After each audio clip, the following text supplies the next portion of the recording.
नमस्कार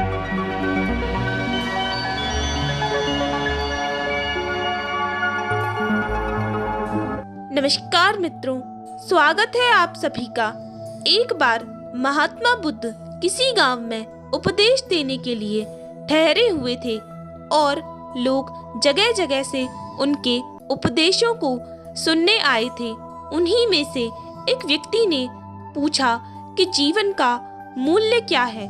तभी महात्मा बुद्ध ने उसे एक पत्थर दिया और कहा कि इसकी कीमत पूछकर आओ, तब मैं तुम्हें इस प्रश्न का उत्तर देता हूँ। परंतु ध्यान रहे कि इस पत्थर को बेचना नहीं है। वह व्यक्ति पत्थर लेकर बाजार में गया और एक संतरे वाले के पास गया और बोला कि इस पत्थर को देखकर बताओ कि इसकी क्या कीमत है। संतरे वाले ने उस पत्थर को देखा, वह चमक रहा था। उसने कहा कि ये पत्थर मेरे किसी काम का नहीं है, परंतु फिर भी मैं तुम्हें इसके बदले 12 संतरे दे सकता हूँ। इसके बाद वह व्यक्ति यह पत्थर लेकर एक सब्जी वाले के पास गया। सब्जी वाले ने इस पत्थर को देखा और कहा कि एक बोरी आलू ले लो और यह पत्थर मुझे दे दो। इसके बाद वह व्यक्ति उस पत्थर को सुनार के पास लेकर जाता है और इसकी कीमत पूछता है। सुनार पत्थर को देखता है और कहता है कि मैं तुम्हें इसके बदले 1000 स्वर्ण मुद्राएं दे सकता हूँ, परंतु वह व्यक्ति उस पत्थर को नहीं बेचता। तो सुनार कहता है कि तुम इसकी जो कीमत मांगोगे मैं तुम्हें दे सकता हूँ।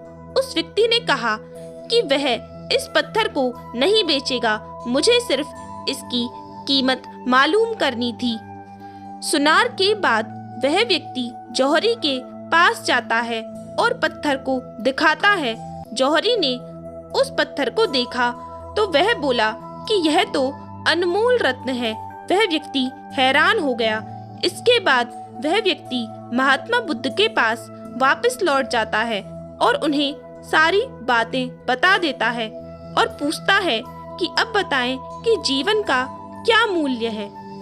तभी महात्मा बुद्ध कहते हैं कि संतरे वाले ने इस पत्थर की कीमत 12 संतरे लगाई, सब्जी वाले ने 1 बोरी आलू, सुनार ने 1000 स्वर्ण मुद्राएं, जबकि जौहरी ने इसे अनमोल रत्न बताया।